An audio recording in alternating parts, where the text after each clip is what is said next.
Have you taken Advil recently?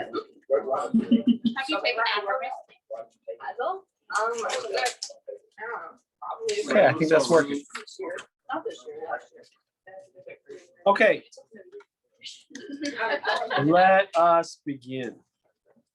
I did not get handouts done because the printer is possessed by the devil. So we're gonna have exorcism when we're finished here. And if you're interested in that, Do we get extra moolah for it? you get extra moolah if you come. Only if you're praying to Jesus. If you pray actually to Jesus, then maybe we'll talk about it. If you're praying to a different deity, I'm not getting moolah out for that. Anyway, so you're just going to have to pay extra special attention as we talk about this, okay? All right. What was the character quality we discussed last week? Character. You can't define a thing with its definition. Responsibility is correct. And did anybody remember, anybody have, what was your biggest takeaway from something Dr. Kobe said?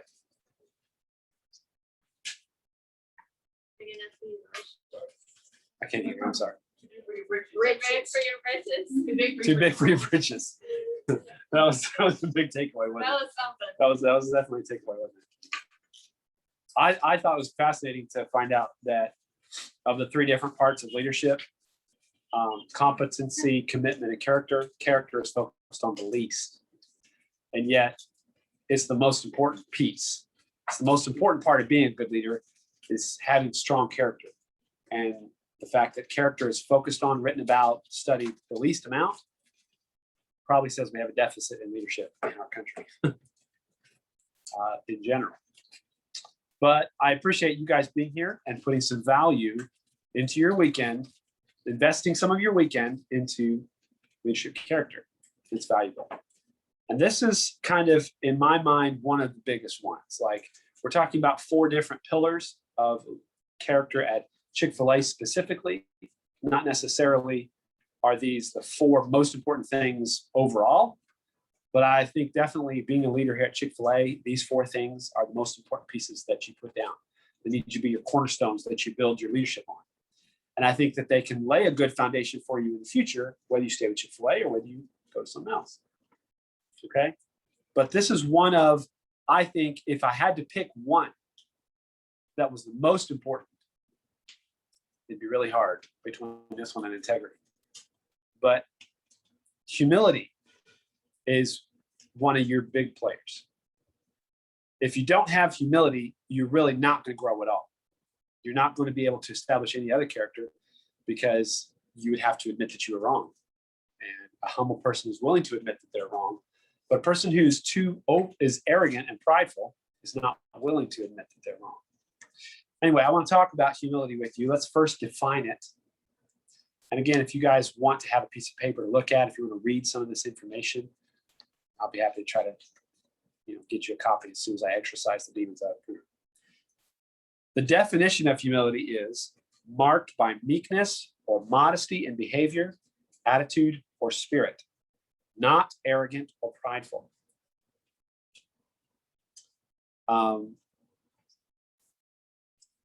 A lot of times in leadership circles and at Chick-fil-A, we will talk about this principle by saying servant leadership. We practice servant leadership here, and that's one way that we talk about it. And I got to thinking, what does that mean? How would you define what is a servant leader? Let me get some answers here. What would you guys say? How would you say this is a servant leader?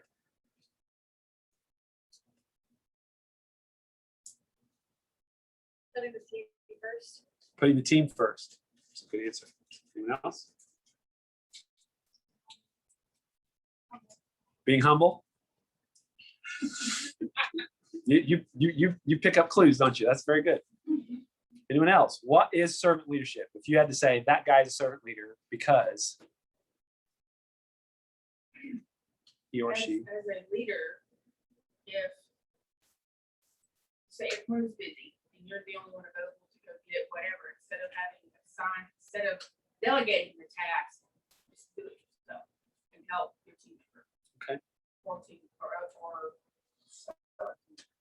So going ahead and doing it instead of delegating. Okay. Olivia, you had your hand up. She said what you're going to say. Okay, cool. Same idea. All right.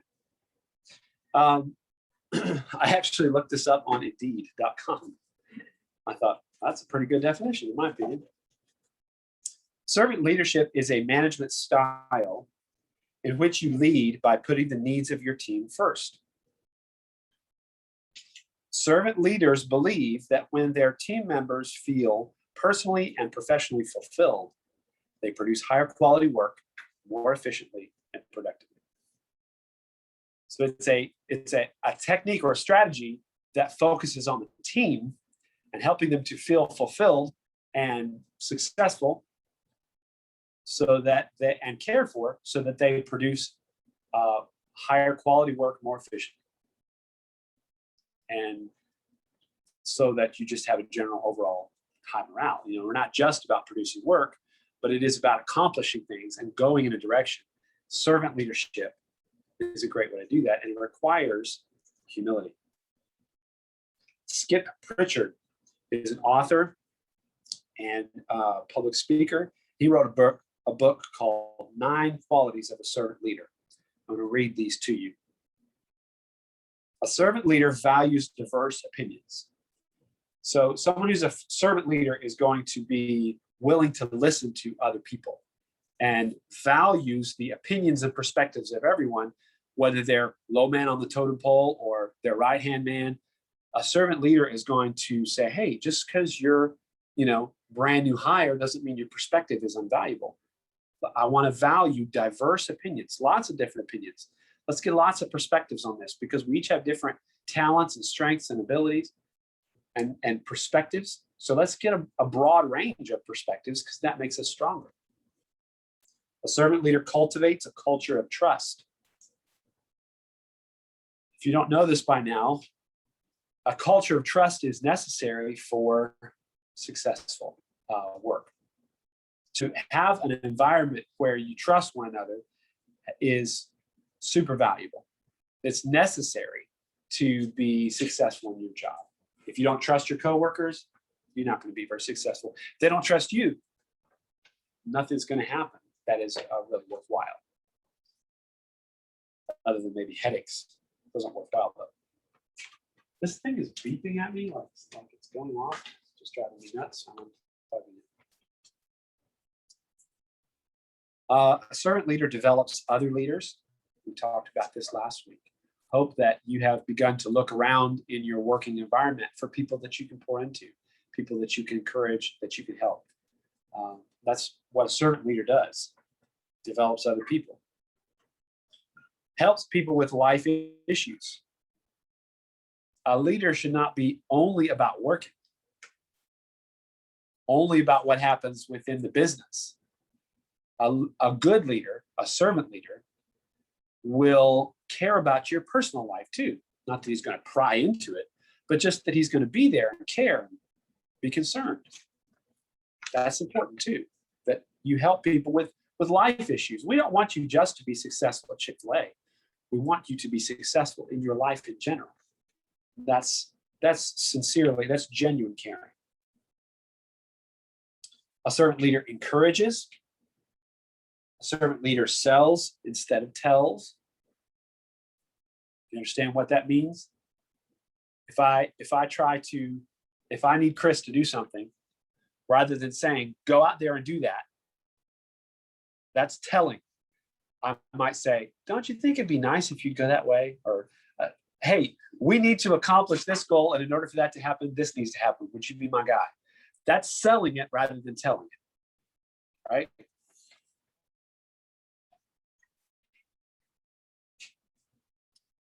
Thinks you, not me. Remember the book that we read? It was The Heart of Leadership. One of the biggest, only things I can really remember from that HEART acronym is think others first. Think about others before yourself. If we would just do that one thing, we'd be so far down the road to servant leadership. Thinks you, not me. Thinks long term. Servant leader plans ahead. The servant leader acts with humility. Essentially, a servant leader, a humble leader, is one who has a change of his perspective, his or her perspective. They're seeing things differently because they're trying to see things from the other person's point of view. Instead of just what benefits me and mine, how can I get ahead? They're thinking about those people around them. How can I help Morgan be successful? How can I take care of Rebecca? What does Courtney need? How can I help Keanu do a better, be successful and achieve his goals? That's what a servant leader does. That's what a humble leader does. And that's what humility looks like in the workplace. That's what it looks like in the workplace as a servant leader. It's unselfish behavior. Being willing to teach others and help them to grow requires unselfishness. Because if I give my knowledge to someone else, if I teach them how to do the job really well, they may become more valuable to the business than me. And there is plenty of leaders that intentionally keep others down because they're threatened by their success. They're threatened by their ability or their skill. So an aspect of humility that's important is being willing to take the chance that Ray is going to take my job away. Stranger things have happened to see.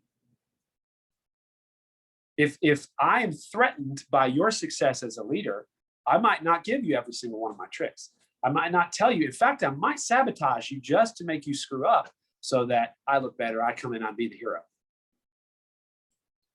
That's a me-centered leadership.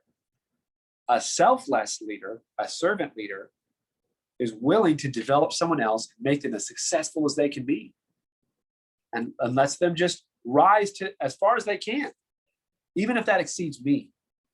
Do you understand the difference? That's a very significant point. It's a very significant part of acting as a humble leader, is being willing to let someone else even become greater than I am. And honestly, that makes you great. If you make others around you great, it makes you great, doesn't it? Jesus said, whoever will be greatest among you, let him be the servant of all. A servant leader is the one who rises actually to be the greatest, but it's kind of counterintuitive, isn't it? Because rather than seeking greatness, you just seek to be humble and seek to make everyone else great. And that makes you a great leader because you're leading people to be successful. Humility means that we are willing to admit when we're wrong. This week, Keanu, is my March 17th is my 13th year working for Chick-fil-A. Yeah, right? It stuns me when I think about that. I've been working for Chick-fil-A 13 years. What'd you say? I have been here too long. Yeah. Kristen's got me beat. So I never expected to be working for Chick-fil-A this long, ever. But I only bring that up because I have seen a lot of leaders come up and leave and move on to other things. I've personally been learning a lot about leadership over the last few years. The one thing I see often is that leaders and just people that work in this industry have a hard time saying, I need help. We have a hard time admitting, I can't handle this. I need somebody to help me. I, to this day, have a hard time going, you know what? This screen is too red for me to handle by myself. I need a hand. Because somehow we're threatened. If we say, I need help, we think we're admitting weakness. We're not. We'll just say, this is beyond my capability. And I think that a humble leader is one who's willing to admit, I need help here. And sooner rather than later, almost all of us, we needed help right here, and we realized what about over here. When you say, you know what, I need help, you probably needed to admit that about 10 minutes before. But a humble leader is willing to admit when they need help and willing to admit when they're wrong. I have worked with people who did not ever want to say, I'm sorry, I was wrong. They would not say it. Even though it was painfully obvious, they would continue on, I'm not admitting I'm wrong. That's the wrong way to be a leader. We need to be humble enough to admit that we're wrong. I'm talking a lot and honestly almost talked out. Does anyone else have a thought or comment or question? Any amens or hallelujahs or anything like that? No. Do you guys disagree at all? Do you see this differently? Do you see this working differently? No? Keanu, is everyone awake? I think so. Okay, that's good. You're a great straight man. You know that? You're just absolutely excellent. That's an old-fashioned word. When you had a comedy duo, you had a straight man and you had the funny man. The straight man was one that set up the jokes for the funny man. It's like Abbott and Costello. You ever heard of them? Man, I'm so old. I don't know any other good examples. That's the best example I can. Nah. Abbott and Costello were a comedy duo. Abbott was the straight man and Costello was the funny guy. My name is Abbott. You actually might be the funny guy. I might be the straight man. All right, so a humble leader is willing to admit when they're wrong and willing to ask for help. If you ask for help, if you say, hey, can you help me with this to your team? It gives them greater ownership in what you're doing. Because if they feel like, and actually recognize that it's true, that their contributions make a difference. Everybody wants to make a difference. They want what they do to have an impact. And if you give them an opportunity to do that, or you say, hey, I need help with this, that gives them an opportunity to have an impact on what you're doing. But you have to be humble enough to admit when you need help and not have to be like, oh, I got to be the champion charge ahead guy that, doesn't ever need anything. I got this. I'm always under control. No, if you slow down and say, you know what, I could use your help with this. It actually helps your team to trust you more. All right, let's talk about practical application. First of all, do we feel like we understand humility fairly well? Have I grounded into the dirt well enough? I have a tendency to over-exaggerate and repeat myself over and over. So we understand what humility is. Let's talk about how it practically is applied in our restaurant. Okay. So we've already talked a little bit about it. Admit when you've made a mistake. If you screwed up, admit it. It's better to come right out with it than to try to hide it. That's what a proud person would do. A proud person goes, I can admit that I screwed something up. But if you stop and swallow that pride and say, I'm going to humble myself, I'm going to admit that I screwed something up, you actually end up earning more trust later on. It's just really hard. Do you know the dreams of your team? Would you guys be able to tell me if I asked you about some of the goals or dreams of those around you? Could you? Go home. Go home. You're definitely not the straight man. You're the funny guy. But like a life goal or a life dream, would you guys be able to tell me? A couple of you are shaking your heads yes. Some of you are kind of like thinking, do I know anybody's goals? I don't know their goals, but I know them personally. You know them personally? Like I asked them other things, not their goals. Right, but like, would you be able to know what they would be pursuing besides just, clocking out? What else are they pursuing in their life in general? Trying to finish college, things like that. I knew George was wanted to be a cop. Like faith or something like that. Yeah. So you know what people believe? Yeah. That's good. That's a good question to ask. I'm only asking this question because are you helping your team to succeed? Are you helping your team to pursue those goals, those dreams, those desires? Do they want to become a leader at Chick-fil-A? Are you helping them do that? Is there something else in their life? Are they, struggling with a class? Can you give them tutoring, or can you point them in the right direction, or say, hey, so-and-so helped me out with this class. Maybe they will help you too. Things like that. That's being humble. That's a practical way to apply humility, is by learning the interests, the dreams, and the goals of your coworkers, especially of those that you are serving as a leader, to help them become successful, to help them pursue the things they want to pursue, is part of being a servant leader.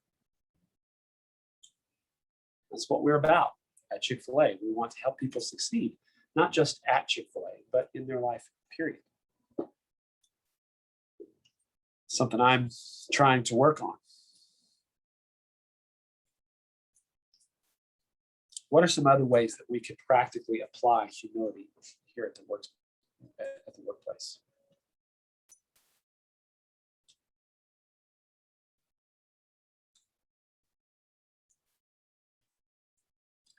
I like to just let the juices simmer a little bit.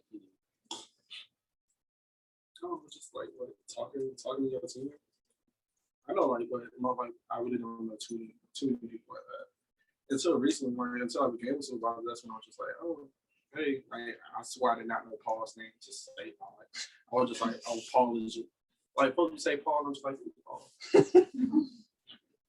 Yeah, until recently, like, so just it don't even have to be on my work. Cause I think obviously, like, not everybody's gonna be working at Fed, or not even for like a month or whatever, but you know, you just know people who come and go. Like, I still contact like some people who even only work here for like what I went, and then they just like dip it. I'm just like, dang, bro, what you left for? And then I'll be like, okay, have a great one. Because now, like, you just want to talk to them again after that. Well, But at the same time, it's just great because just okay, what you here for? Oh, bet I'm here for like the same thing, but you know, I just don't got the money, so I just gotta work it. right. You know, Keanu, you have no idea how much that can impact a person's life. Slowing down and stopping and being able to say, hey, what are you really passionate about? What do you just love? Tons. What do you spend your free time doing? What do you have a goal? What's your dream? You know, some people that work here, their dream is to open their own restaurant. Cool. Man, that'd be awesome. What kind of restaurant do you want to open? Some people that work here, they want to become, you know, a pilot. Oh, awesome. What kind of planes do you like? Stopping and being able to give that kind of an interest in a person's life requires the character quality of humility, but it makes a big difference in a person's life.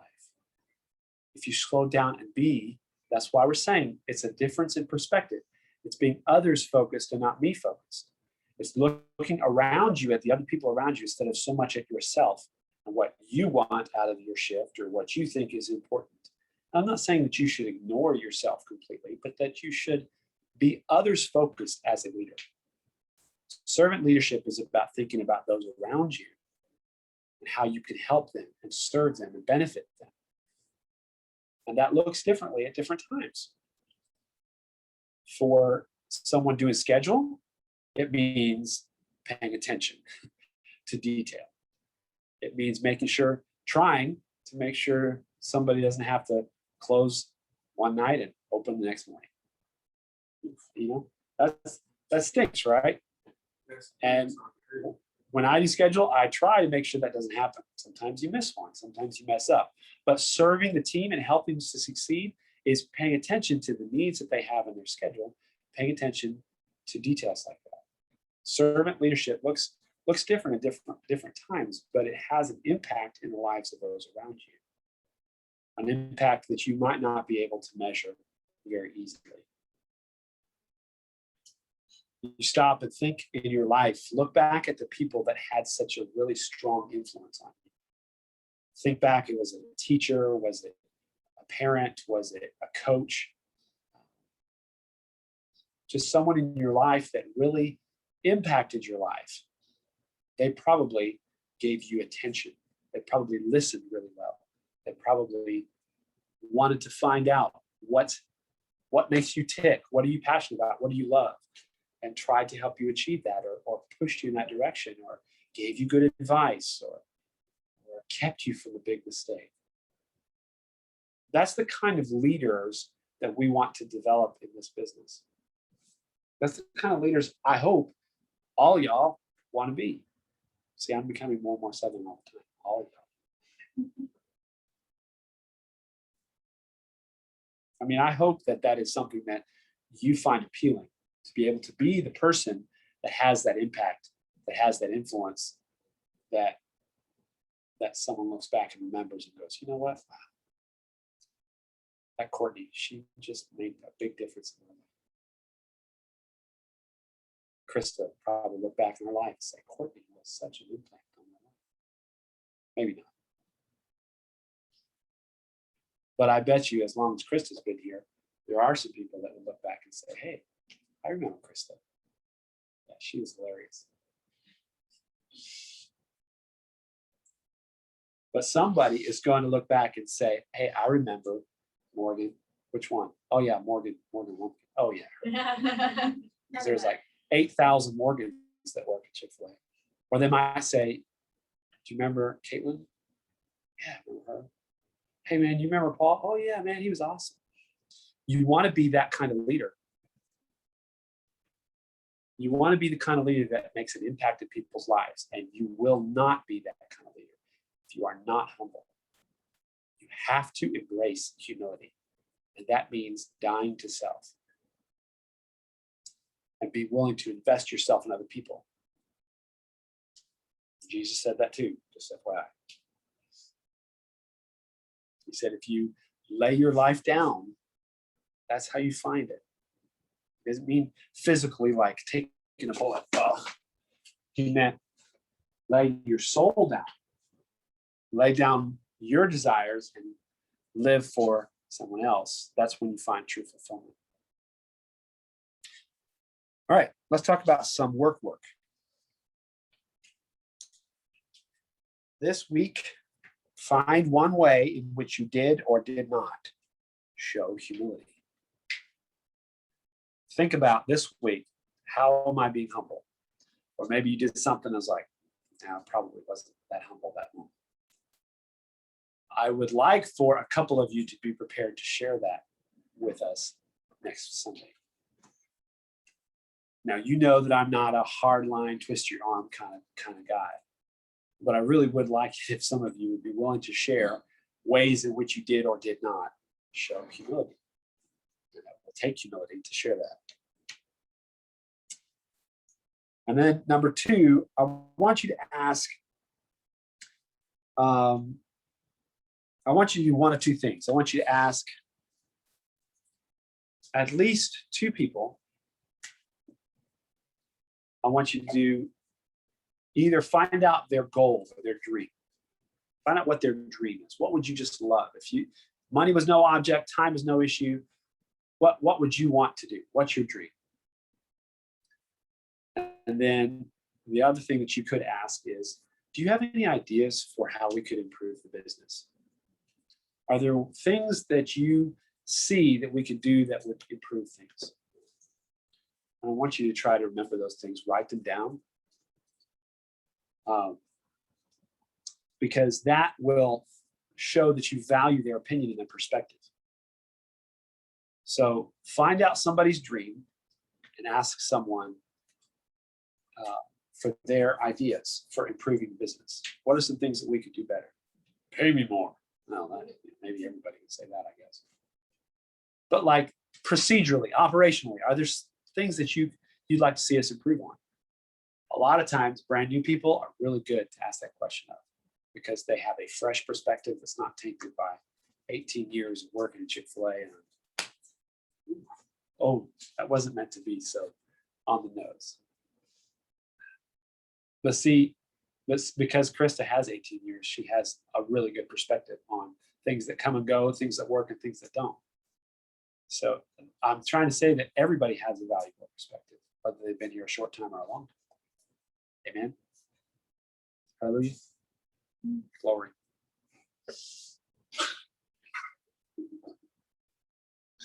All right. So learn one goal or dream from somebody and ask someone if they have ideas for improvement. And I do want you to be able to share some of that with me too. Did anyone start a gratefulness journal? Did anybody start writing down your goals? Yes? Cool. Does anybody have a goal that they want to share?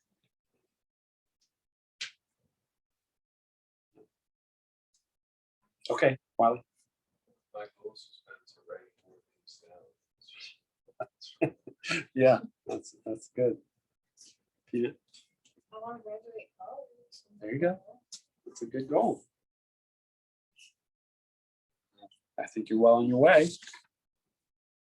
Nobody can say you're not trying. All right, guys. I appreciate all of you being here. And next week we will meet again at 3:30. And I hope that we can see y'all here.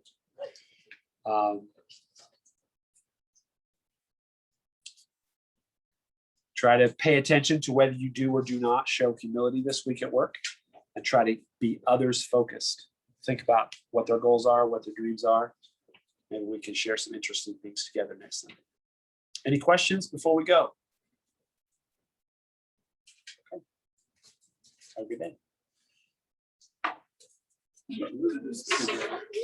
Thanks. Thanks.